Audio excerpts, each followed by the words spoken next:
Teachers, parents, students, and taxpayers have not been told the truth about student performance. More than 20 years of educational gains have been wiped out across the country since 2017, which indicates the COVID lockdown isn't the only culprit. These national statistics regularly track math and reading comprehension among 4th and 8th grade in a measurement often called the nation's report card. We will hold ourselves and our schools accountable. I'm directing the Board of Education to overhaul our broken school accreditation system. The numbers show Virginia has hit the hardest, boasting the nation's lowest reading standard along with the lowest proficiency in testing.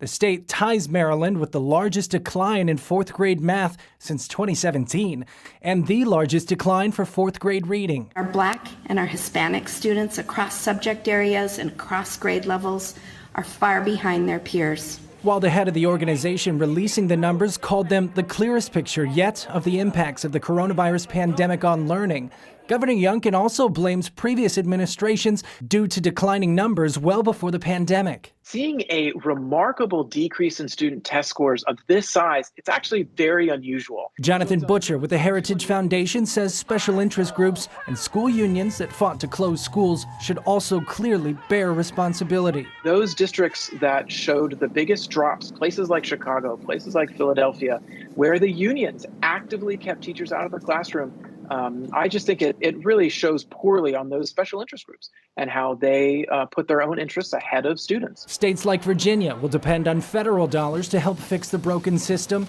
Roughly $150 billion in COVID relief money remains unspent. Now schools are scrambling to figure out how to turn those dollars into better test scores. They could spend it on direct support to families to access tutoring.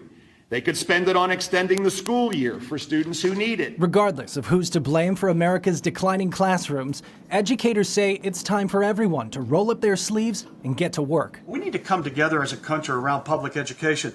We are inextricably linked to the success of public education in this country. It doesn't matter where you live or where your child goes to school. We're only as good as the poorest performing school. While the data doesn't show a clear connection between back-to-school policies and academic performance, Butcher points out private and Catholic schools were able to maintain stable test scores compared to schools that shut their doors during COVID. Brody, CBN News.